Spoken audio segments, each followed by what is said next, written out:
하나님의 말씀 사무엘하 7장 4절로 7절 말씀까지 우리 한 목소리로 함께 받도록 하겠습니다. 그 밤에 여호와의 말씀이 나단에게 임하여 이르시되 가서 내 종 다윗에게 말하기를 여호와께서 이와 같이 말씀하시되 내가 나를 위하여 내가 살 집을 건축하겠느냐?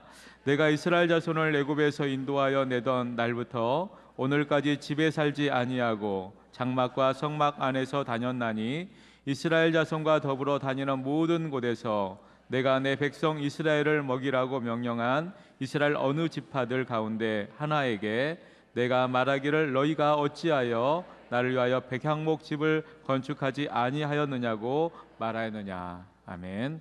이 시간 호산나 찬양대 함께 찬양 드리신 후에 담임목사님 나오셔서 성소권을 존중히 여기라 라는 제목으로 생명의 말씀 주시겠습니다.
할렐루야, 주님을 찬양합니다.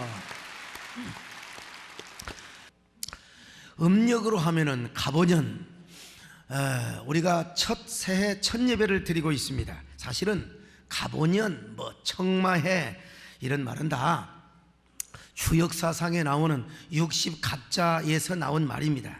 우리도 모르는 사이에 우리 그리스도인이지만 우리도 자연스럽게 주역에서 나온 말을 그대로 관용적으로 쓰고 있는 것을 우리가 볼 수 있지 않습니까? 그러나 이런 관용적인 용어를 통해서도 우리는 또 우리가 신앙적인 적용 또 교훈을 삼아 볼 수가 있습니다. 어쨌든 이 새해 아침에 저 광야를 달리는 푸른 청마처럼 여러분의 심장에 꿈에 펌프질하는 일들이, 이런 축복이 여러분에게 있기를 바랍니다. 여러분들의 심장의 희망의 백고동 소리를 세차게 낼 수 있기를 바랍니다.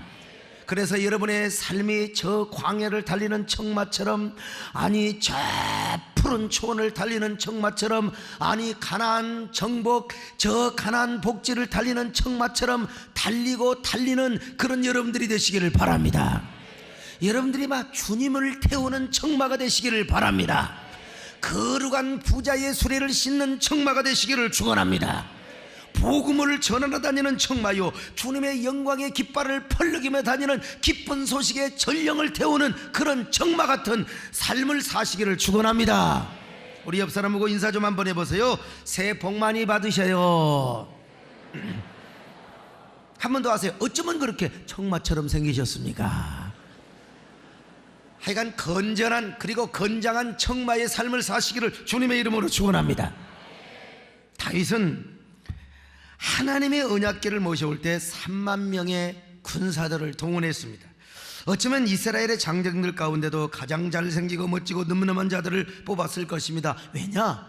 하나님의 위상과 영광을 세워드리기 위해서였을 것입니다. 사무엘하 6장 1절입니다. 시작. 다윗이 이스라엘에서 뽑은 무리 3만 명을 다시 모으고 또한 수많은 나팔수를 대동했습니다. 사무엘하 6장 5절입니다. 시작. 다윗과 이스라엘 온 족속은 잣나무로 만든 여러가지 악기와 수금과 비파와 소거와 양금과 재금으로 여호와 앞에 연주하더라. 왜 그랬을까요? 하나님의 영광을 세우기 위해서였어요.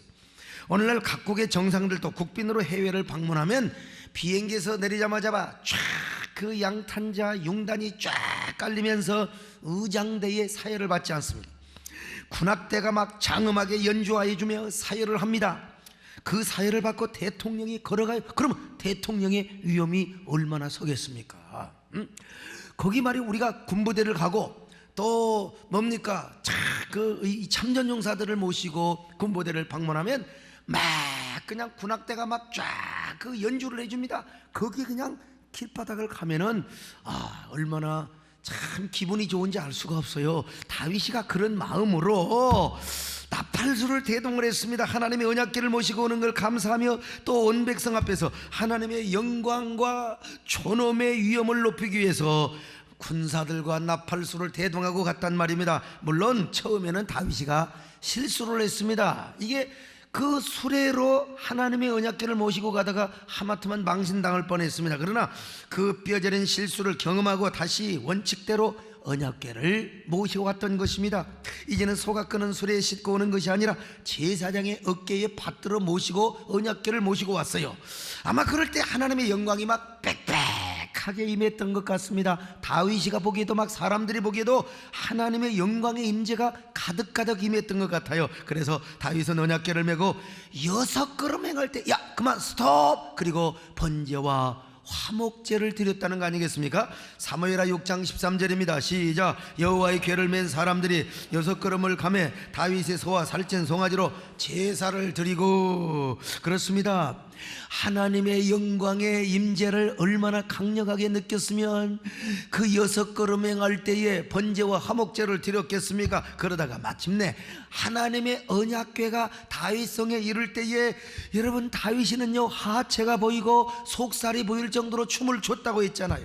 얼마나 감격하고 얼마나 가슴이 벅차면 그렇게 기쁨을 이길 수 없었으면 여러분 그렇게 춤을 추었겠습니까? 그래서 그런 다윗은 시간만 나면 언약궤 앞에 나가서 하나님께 찬양하고 노래를 하였습니다.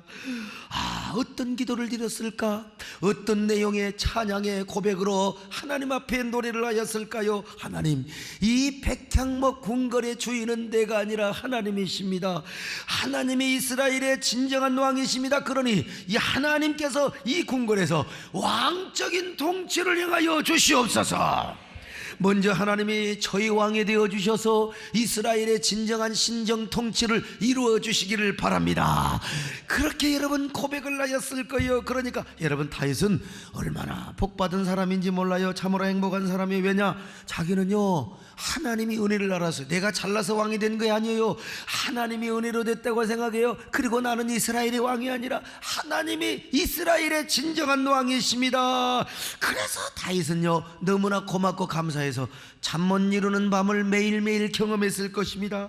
다윗은요 잠 못 이루는 밤을 맞이하면은 하나님의 언약궤 앞에 가서 수금을 타며 그리고 하나님 앞에만 노래를 불렀을 것입니다. 그때 하나님 앞에 뭐라고 노래를 불렀을까? 뭐라고 중얼거리며 하나님께 고백을 하였을까? 하나님, 내가 무엇이간데 이렇게 복을 주셨습니까? 내가 무엇이간데 하나님의 은혜를 이렇게 알게 하셨단 말입니까? 저는요 저 베들레헴의 저 들판에서 양이나 키우던 목동에 불과해요. 그런데 저를 이스라엘의 왕으로 세워주셨다니, 만약에 제가 사울 같은 사람이 되었더라면 어떻게 언약궤의 소중함을 알 수 있단 말입니까? 그런데 웬 은혜 웬 축복으로 이렇게 성소권의 중요성을 알게 되었으니, 하나님, 제가 그래서 언약궤를 모시고 왔습니다. 하나님의 언약궤는 저의 재산 중에 재산이요 보화 중에 보화입니다. 이 성소권을 저의 성으로 모셔온 것은 제 생애의 가장 큰 영광이요 저의 명예요 저의 특권이요 축복이 아닐 수가 없습니다. 그러니 나는 이 땅에서 가장 행복한 사람입니다. 가장 행복한 사람. 여러분도 하나님의 성소권을 존중히 여기심으로써 이 땅에서 가장 행복한 사람이 되시기를 축원합니다. 하나님, 저는 항상 주님을 주인으로 모시며 살아가겠습니다. 그러니 주님을 주인으로 모시며 왕으로 모시며 살아가겠습니다. 겉으로는요 제가 왕인 것 같지만 나는 왕이 아닙니다. 저는 하나님의 종입니다. 하나님, 진정한 왕은 하나님이십니다. 그러니 주여, 나는 이스라엘을 하나님이 다스리는 신정주의 나라로 만들어 가겠습니다. 하나님이 마른 막대기를 하나님이 사용하여 주셔서 감사를 드립니다. 저의 생명 다하는 그날까지 저의 성소권을 붙잡고 언약궤 앞에서 그저 주님만을 영광을 돌리게 싸우니, 주여 이 종을 붙들어 주시옵소서. 이 종을 통하여 영광을 받아 주시옵소서. 내가 주님 앞에 무엇입니까? 마른 막대기가 아닙니까? 내가 주님 앞에 쓸모없었던 하나 남은 죄가 아닙니까? 할렐루야. 나를 도우소서. 일으키소서. 나와 동행하소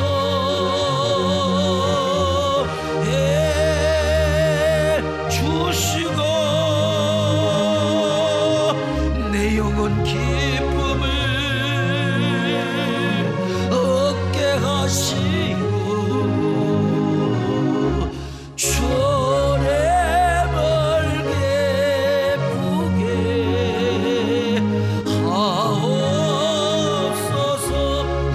다윗이가 되어서 한번 불러봐요. 내가 주님 앞에 무엇입니까? 하나님 어린 양 아닙니까? 내가 주님 앞에 길 헤매이는 미련한 어린 양 아닙니까? 나를 도우소서.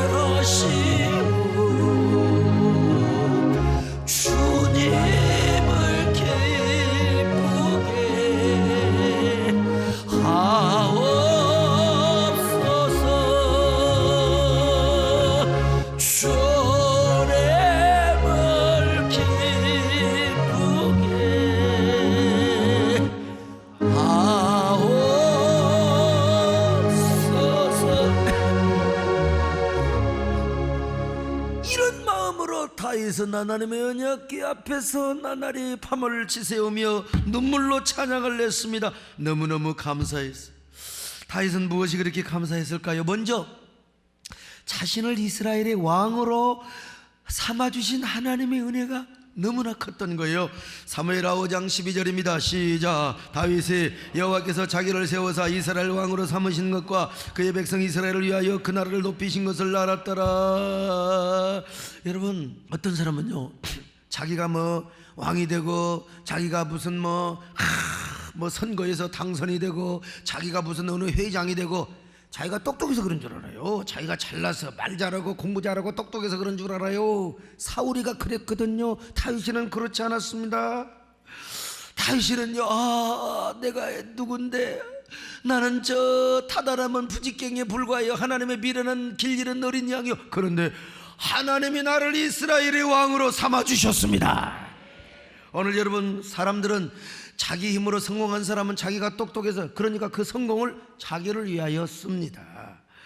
사울이 그 본보기가 아닙니까? 자기가 잘나서 왕이 된 줄 알았습니다. 그래서 처음에는 겸손한 것처럼 보였지만은 여러분, 안 했어요. 교만해서 결국 하나님께 버림을 받았어요. 그러나 다윗은 그렇지 않는 것은요, 자신이 왕이 된 것은 하나님의 은혜라.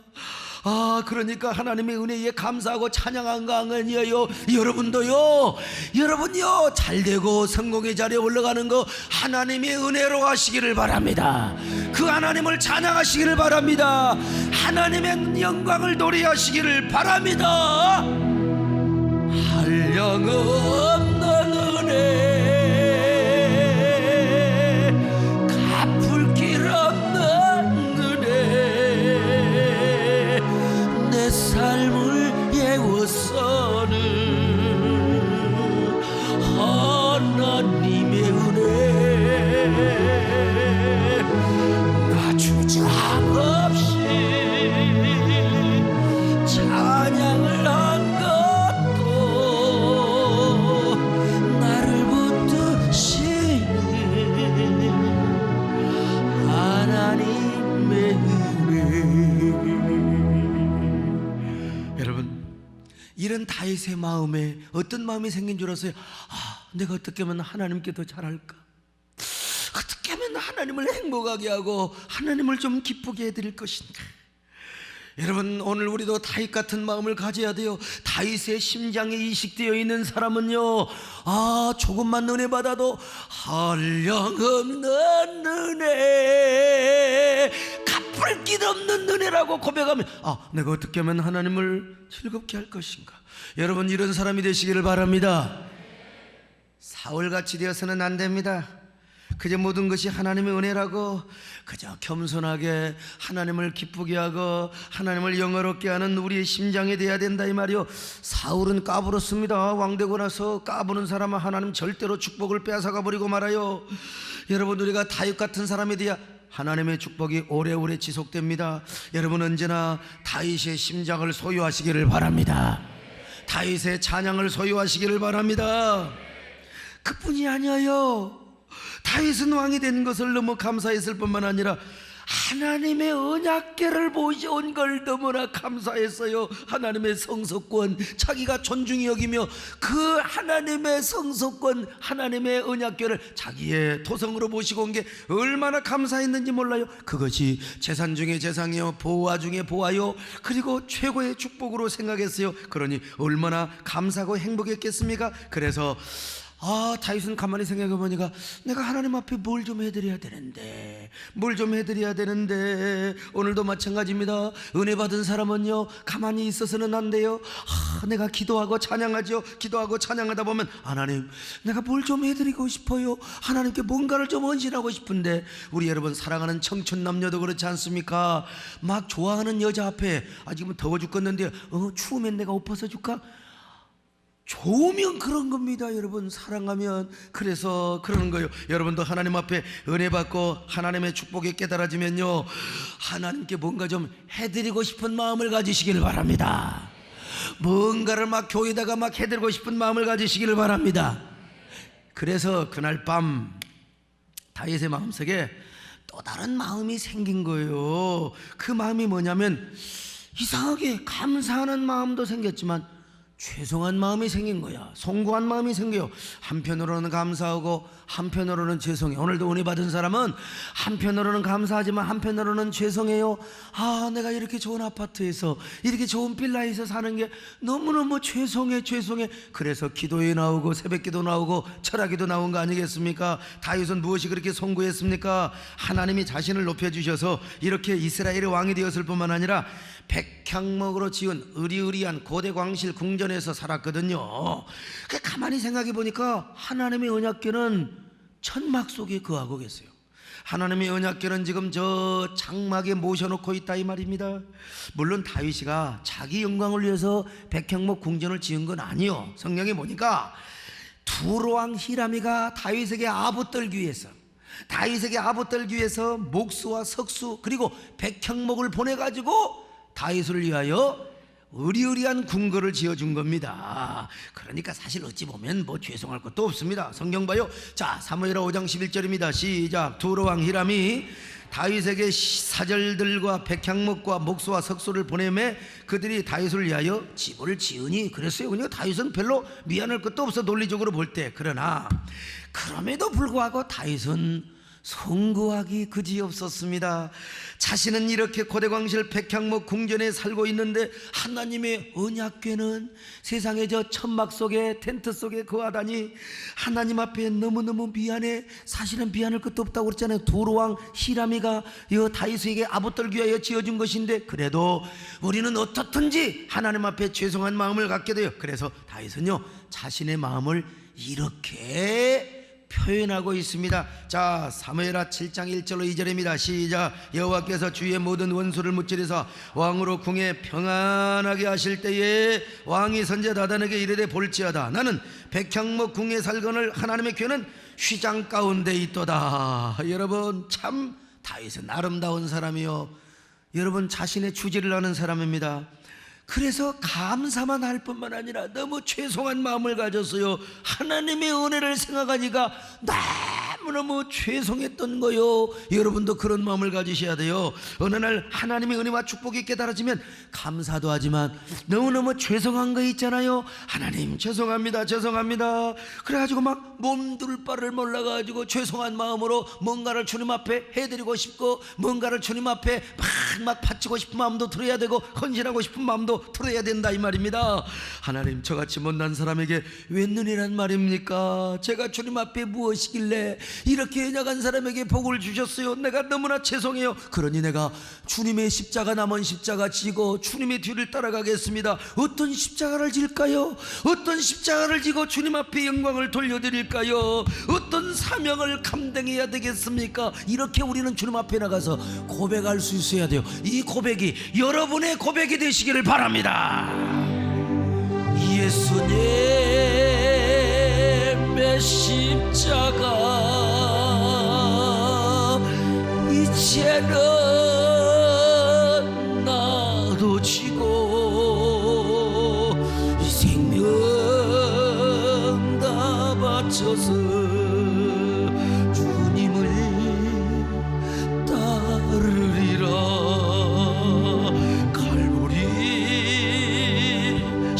십자가에 주님을 바라볼 때 하나님 크신 사랑 너무나 고마워라. 예수님의 십자가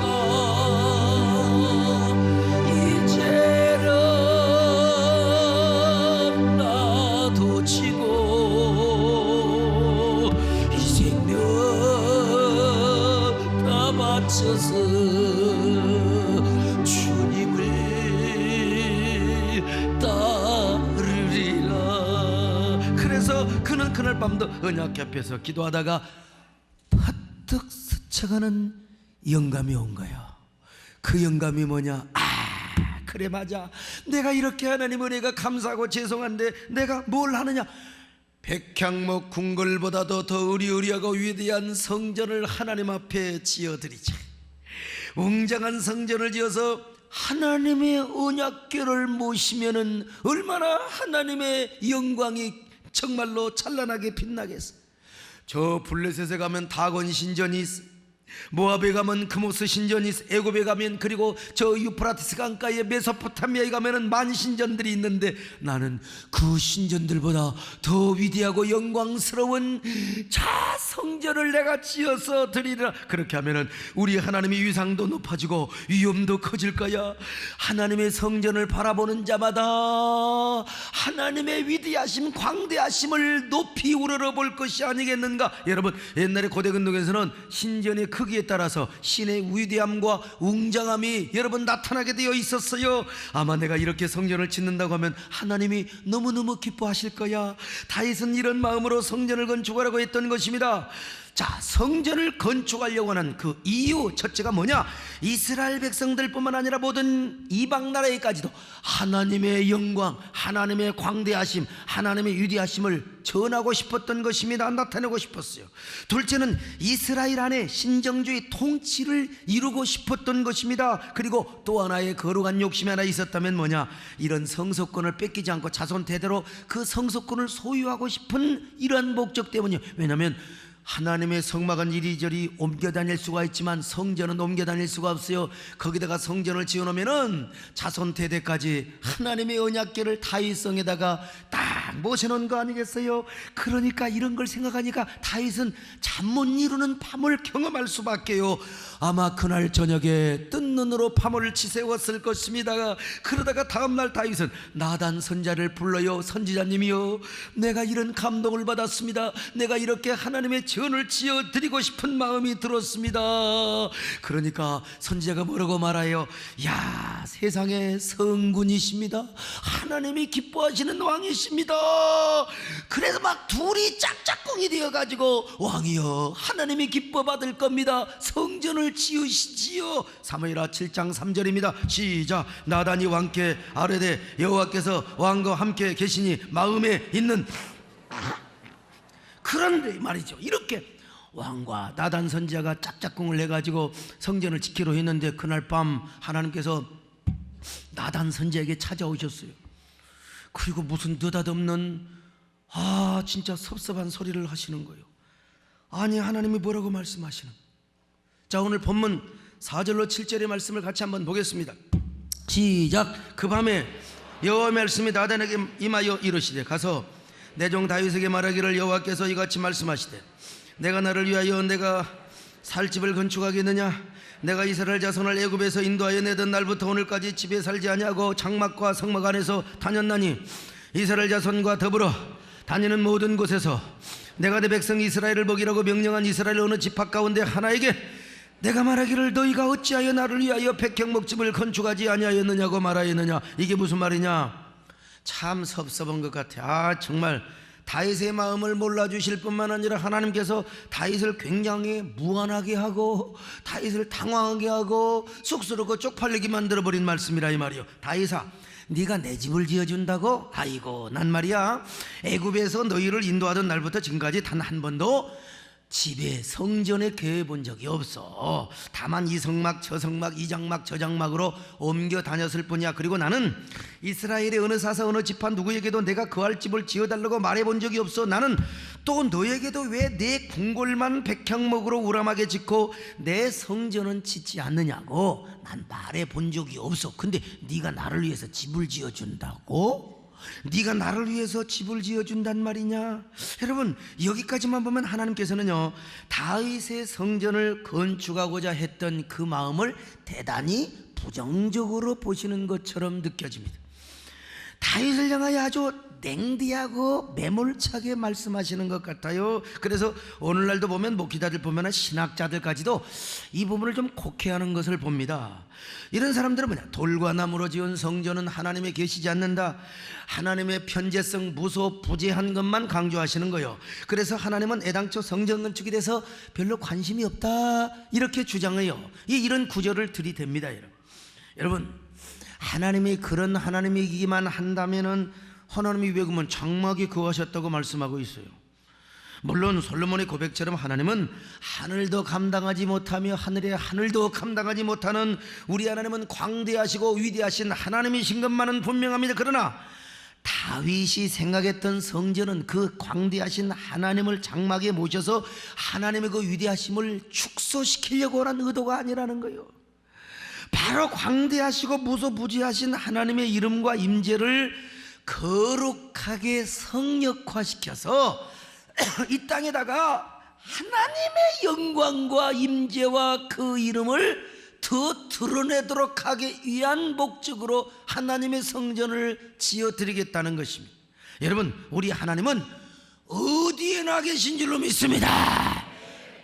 안 계시는 곳이 없어요. 이것을 두고 신학적으로 뭐라고 하느냐? 바로 무소부지하신 하나님이라, omnipresence. 여러분, 우리 하나님은 어디에나 계십니다. 화장실도 계시고 저기 뭐 안 계시는 곳이 없어 우리 하나님은요. 그런데 구약에서는 이런 하나님의 이름과 언약궤를 특별하게 성역화시켜서 모시고 예배하는 곳이 바로 어디냐? 바로 성전이요. 다윗이 지어드리고 싶은 성전은 바로 이러한 집이었다는 것입니다. 그런데 얼른 보면 하나님이 다윗에게 부정적인 반응을 하고 계신다니까요. 아주 냉담하고 냉소적인 반응을 하시고 있습니다. 그러니 다윗이 얼마나 하나님 앞에 무안했겠습니까? 얼마나 쑥스러고 안달부달했겠습니까? 이 말씀만 들을 때의 말이죠. 어느 여전사님을 통해서 제가 이런 얘기를 들었습니다. 저희 집사람 소원이 저와 팔짱을 끼고 모란시장 한번 가보는 거래요. 그래서 이번 명절 전에 모란시장날 한번 가보려고 했어요. 왜 그 이야기를 우리 여전사님에게 하냐 이 말이죠. 그래서 제가 그 이야기를 듣고 집사람에게 그럼 모란시장 한번 가자 그랬더니 그게 말이 와전이 된 것이랍니다.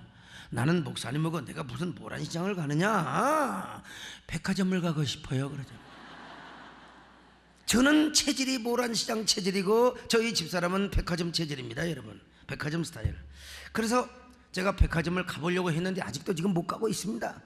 제가 백화점을 가보려고 합니다. 선글라스 딱 쓰고 말이요, 모자 딱 끼고 말이요, 청바지 입고 가려고 아무튼. 그런데 제가 가끔 집으로 뭘 좀 사가지고 갈 때가 있어요. 그러면 집사람이 뭐라고 하는 줄 아세요? 좋아하는 게 아니라 여러분 펄쩍펄쩍 뜁니다. 아이고 이걸 뭐하게 사왔을까? 돈으로 갖고 오지. 참 얼마나 틀렸을까. 그냥 사장님 사라니까 그냥 얼마나 비싸게 샀을까. 아니 내가 그렇게 호구입니까? 사람을 그렇게 물봉으로 보는 거예요. 그러면 제가요, 내가 다시는 사가지고 올 마음이 없어져 버려요. 정남이가 팍 떨어져 버려요. 그런데 내가 집사람한테 언젠가 그랬어요. 고객 관리 좀 잘해라. 저한테 또 그냥 적반하장으로 당신이 고객이야 남편이지. 그래서 예를 들어서 그런 말이야. 남편도 마음이 좋아야 사가지고 올 마음이 있어야 사가지고 오는 거지. 여러분, 우리 하나님이 다윗에게 지금 이런 식으로 말씀을 하고 있다 이 말입니다. 그런데 이렇게 말씀하고 있는 것 같지만 7절로 끝나는 게 아니요, 8절부터 또 하나님의 기가 막힌 말씀이 나오고 있어요. 전혀 새로운 말씀. 자, 8절 9절 읽어봅니다. 시작. 그러므로 이제 내 종 다윗에게 이같이 말하라. 만군의 여호와께서 이같이 말씀하시기를 내가 너를 목장 곧 양을 따르는 데서 데려다가 내 백성 이스라엘의 주권자로 삼고 내가 가는 모든 곳에서 내가 너와 함께 있어 내 모든 원수를 네 앞에서 멸하였은즉 땅에서 위대한 자들의 이름같이 내 이름을 위대하게 만들어주리라. 야 여러분, 이 갑자기 엉뚱한 말씀이 탁 튀어나옵니다. 하나님께서 너무너무 기뻐하셔서 다윗에게 복을 준다는 것입니다. 전무후무한 복을 주신다는 겁니다. 아니 4절부터 7절까지는 성전을 주게 되세요. 냉담한 반응을 보이시던 하나님께서 왜 8절부터 또 전혀 새로운 분위기의 말씀을 하시느냐 이 말입니다. 여러분, 하나님은 이런 축복의 말씀을 하시기 위해서 8절에서 새로운 접속사를 사용하십니다. 그 접속사가 뭐냐? 그러므로라고 하는 접속사입니다. 그러므로 다윗에게 복을 주시겠다는 겁니다. 그러므로 이제부터 내가 다윗에게 복을 주겠다는 것입니다. 그런데 분명히 4절부터 7절까지는 성전 건축에 대해서 하나님이 좀 부정적인 생각을 하시는 것처럼 느껴지는 게 사실 아닙니까? 다시 한번 읽어봐요. 자, 시작. 그 밤에 여호와의 말씀이 나단에게 임하여 이르시되 가서 내 종 다윗에게 말하기를 여호와께서 이같이 말씀하시되 네가 나를 위하여 내가 살 집을 건축하겠느냐? 내가 이스라엘 자손을 애굽에서 인도하여 된 날부터 오늘까지 집에 살지 아니하고 장막과 성막 안에 다녔나니 이스라엘 자손과 더불어 다니는 모든 곳에서 내가 내 백성 이스라엘을 먹이라고 명령한 이스라엘 어느 지파들 가운데 하나에게 내가 말하기를 너희가 어찌하여 나를 위하여 백향목집을 건축하지 아니하였느냐고 말하였느냐? 이거 분명히 아무리 여러분 문장 구조 분석 다 해봐 아무지 따지고 달라들어도 이런 말입니다. 다윗아, 나 너한테 성전 건축 해달라고 안 했는데 난 너에게뿐만 아니라 누구에게도 성전 건축 해달라고 안 했는데 네가 내 집을 지어준다고? 허이 참 그 말이에요 여러분. 허이 참 그 말이에요. 자, 그렇다면 하나님께서 성전 건축을 부정적으로 생각하시지만 그래도 다윗의 마음이 너무나 가상하고 다윗의 마음의 기특해서 복을 주겠다고 한다면 8절을 시작하는 접속사가 어떻게 돼야 되느냐? 그러나 혹은 그럼에도 불구하고 라고 하는 접속사로 시작이 돼야 돼요. 예컨대 다윗아, 나 별로 사실은 성전건축 기뻐하지 않아. 그러나 네가 나를 위해서 성전건축 해준다고 하니까 네 마음이 가상해서 내가 복을 줄 거야. 난 성전 건축 따위에는 내가 별로 관심도 없지만은 그러나 네 마음이 가상하고 기특하니까 내가 너에게 복을 줄 거야. 그러니까 여기서 접속사는 뭐가 되냐? 그러나 혹은 그럼에도 불구하고 라고 하는 접속사가 돼야 된다 이 말이요. 그러나 혹은 그럼에도 불구하고. 그런데 여러분요, 8절은 갑자기 엉뚱한 접속사가 또 나와요. 어떻게 시작되느냐? 그러므로는 중요한 지금 접속사입니다. 히브리 말로 왜 아타. 이 말은 뭐냐? 그러므로 이제부터라는 말입니다. 여러분 영어 성경 가지고 있는지 모르지만 영어 성경으로는 now therefore 혹은 now then 이렇게 표현되어 있습니다. 그러므로 이제부터 내가 다윗에게 복을 준단 말입니다. 자, 사무엘하 7장 8절을 봅니다. 시작. 그러므로 이제 내 종 다윗에게 이와 같이 말하라. 그러면서 하나님의 축복이 계속 소개되고 있어요. 여러분, 그러므로 이제부터 다윗에게 복을 준단 말입니다. 자, 그렇다면 앞뒤가 맞지 않잖아요. 4절부터 7절까지가 부정적인 반응이라면 8절부터 그러므로 복을 준다, 이 말은 말이 안 된다. 이러한 표현을 뭐라고 하느냐? 문학적인 표현으로 플룻이라고 하는 겁니다. 다시 말하면 이야기를 실감나게 또 전달해 주기 위한 내용의 어떤 전개 과정이나 구성을 바로 플룻이라고 하는 겁니다. 이 플룻은 얼른 보면은 모순 구조를 이루는 경우가 많아요. 그러나 모순처럼 느껴지는 이 플룻을 통하여 성경이 전달해 주고자 하는 교훈을 우리에게 더 실감나고 감동 깊고 가슴 절절하게 전달을 해주는 거예요. 그래서 오늘 본문은 이 모순 구조를 통해서 하나님의 깊고 하나님의 관심되고 하나님의 진짜 숨어있는 의중을 우리에게 아주 가슴 절절하게 전달해주고 싶었던 거예요. 여러분, 우리가 드라마를 보잖아요. 그 특별히 사극 드라마 같은 게 우리 기현우 장로님 같은 분이 말이죠, 저 옛날에 말이요 도승지료도 나오고. 그런데 오해를 받은 거야, 충전마마에게. 그러면 도승지가 빨리 이 얘기를 해야 될 거 아니에요. 그런데 충전마마 앞에서 충전마마 그것이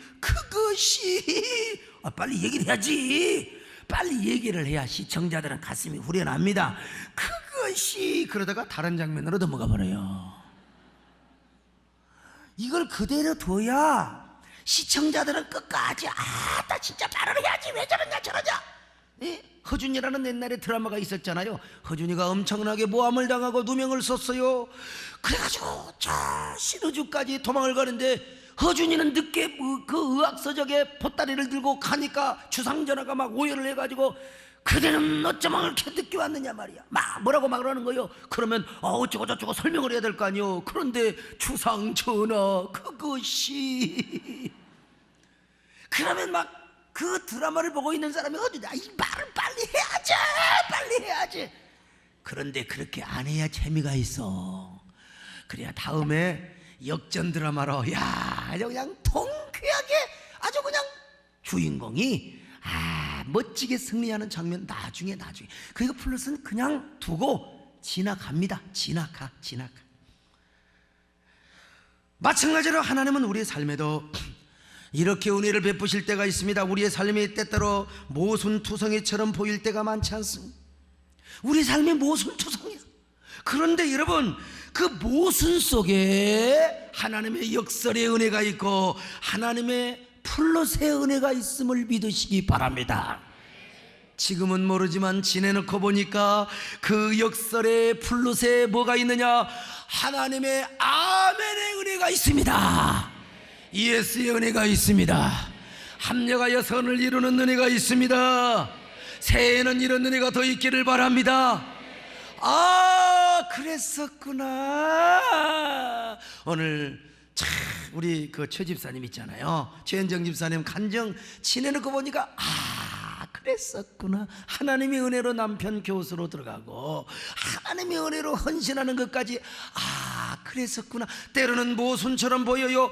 하나님이 괄호로 남겨두시고 우리를 그냥 지나가게 하십니다. 절대로 의심하지 마세요. 절대로 원망하지 마세요. 그러나 하나님께서 그 괄호를 풍성한 은혜로 채워주심을 믿습니다. 역전의 은혜로 채워주심을 믿습니다. 그러면 하나님은 이 플롯을 통해서 우리에게 오늘 본문에서 어떤 말씀을 증거하시려고 하느냐 이거지요. 이 모순 구조를 통해서 하나님 우리에게 얼마나 천금 같은 성서권의 메시지를 주시려고 하느냐 이겁니다. 정말 죽여주는 말씀입니다. 그러나 아쉽게도 시간이 다 지나가 버렸어요. 다음 주일의 말씀을 기대하시기를 바랍니다. 다음 주일 하나님이 도대체 어떤 말씀을 하시려고 이렇게 모순구조 플롯을 이루었단 말이냐, 다음 시간을 기대하시기를 바랍니다. 하나님 아버지 고맙습니다. 하나님 다윗에게 주신 이 귀한 말씀, 가슴 설레이고 가슴 절절하게 주신 말씀, 이 말씀을 기대하며 우리는 성소권을 붙잡고 신앙생활하게 하여 주시옵소서. 예수님의 이름으로 기도드리옵나이다. 아멘.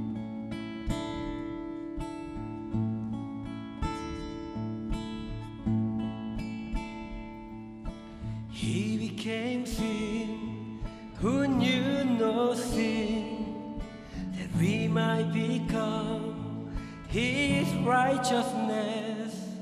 He humbled Himself and carried the cross. Love so amazing, love so amazing. Jesus Messiah, name above all names, blessed Redeemer, Emmanuel,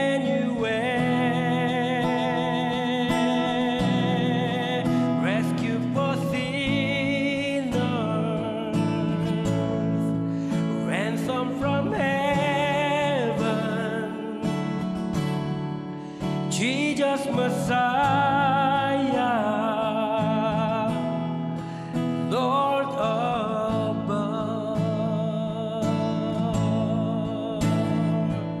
His body the bread, His blood the wine, broken and poured out all for love. The whole earth trembled and the air was torn. Love so amazing, love so amazing, yeah, Jesus Messiah, name above all names, blessed Redeemer, Emmanuel, rescue for sinners, ransom from heaven, Jesus Messiah,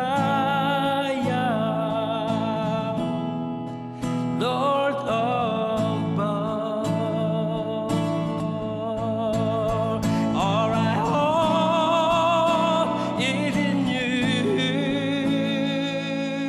All I hope is in you.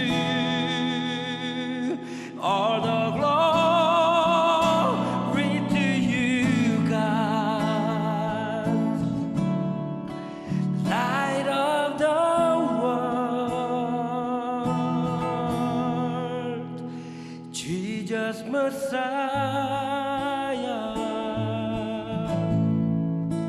name above all names, blessed Redeemer, Emmanuel,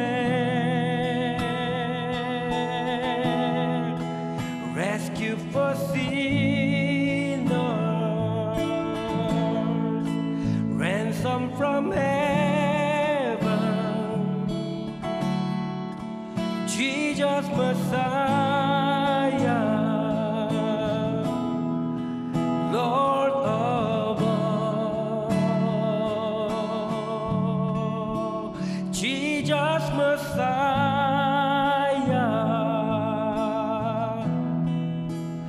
Lord of all.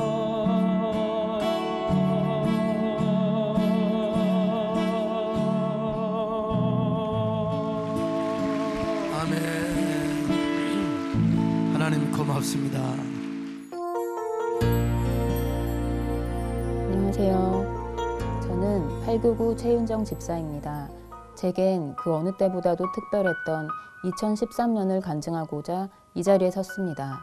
하나님께서 주신 은혜는 바로 2013년 그 첫 시작으로 드린 신년 소원 예물과 5가지 기도 제목을 통해서였습니다. 하나님께서는 놀랍게도 제가 드린 5가지 기도 제목을 모두 성취하게 하셨습니다. 10년 전 건강에 적신호가 들어오자 저는 하나님께 평생 새벽 예배를 드리겠다고 서원을 했었습니다. 그러나 그 서원은 지켜지지 못했고 저는 늘 영적인 갈급함을 채우지 못하며 답답한 심정을 부여잡고 살았습니다. 제 삶은 뚜렷한 목적이 없이 흘러갔고 주님을 온전히 주인으로 삼지 못해 방황할 수밖에 없었습니다. 그렇기에 2013년 제 첫 번째 기도 제목은 바로 새벽기도였습니다. 새벽기도를 빠지지 않고 나가는 것은 제 힘으로 할 수 있는 것이 아니었습니다. 오직 주님의 은혜로만 되는 것이었습니다.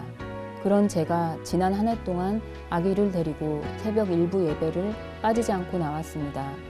새벽기도를 통해 제 영이 살게 된 것은 제게 가장 값진 기도 응답이었습니다. 두 번째 기도 제목은 바로 남편이 그토록 원하는 대학 교수가 되는 것이었습니다. 남편은 자신의 꿈을 이루기 위해 백방으로 뛰어다니며 여러 학교에 원서를 넣었지만 번번이 떨어졌습니다. 그런 남편을 위해 21일 작정기도를 시작했습니다. 작정기도 마지막 날 아침에 저는 다른 후보자 부부와 경쟁하는 면접에서 승리하는 꿈을 꾸었습니다. 나란히 겨루던 후보자의 아내가 제게 뱃속의 아이가 사산되는 큰 사정이 생겼다는 말을 하는 것입니다. 그리고 그날 남편이 그토록 원하던 학교의 최종 면접에 합격했다는 기쁜 소식을 듣게 되었습니다. 세상의 방법이 아닌 하나님의 방법으로 빼앗아 주시는 축복을 경험한 것입니다.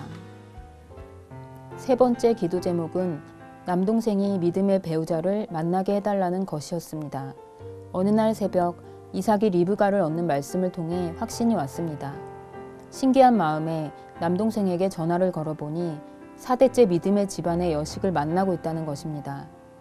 그리고 상견례 자리에서 사돈 어르신께서 딸을 놓고 이삭과 리브가의 만남이 있게 해달라고 늘 기도하셨다는 말을 듣게 되었습니다. 지난주 남동생은 축복의 결혼식을 올렸습니다. 이렇게 모든 기도 제목을 응답받았지만 연말이 다가도록 응답받지 못하고 있던 기도가 있었습니다. 그것은 바로 마지막 기도 제목이었던 남편의 헌신이었습니다. 2013년 남편의 약속의 말씀은 모든 것이 주께로 말미암아 싸우니 우리가 주의 손에서 받은 것으로 주께 드렸을 뿐이니이다 였습니다. 하지만 12월이 다 지나도록 헌신의 길이 열리지 않는 것입니다. 그러나 약속의 말씀을 반드시 이루시는 하나님을 믿기에 조금도 의심하지 않고 믿음으로 기다렸습니다. 그러던 중 정말 신기한 꿈을 꾸게 되었습니다. 꿈속에서 액수가 정확히 보이는 금빛 달러 지폐를 본 것입니다.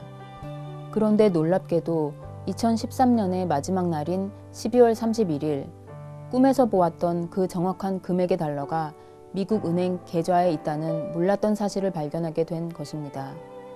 이것은 하나님이 주신 것이 분명했기에 남편과 합심하여 헌신을 하게 되었습니다. 정말 기적과 같은 순간이었습니다. 그리고 그날 송구영신 예배를 통해 남편이 받은 약속의 말씀은 바로 눈물을 흘리며 씨를 뿌리는 자는 기쁨으로 거두리로다 라는 말씀이었습니다.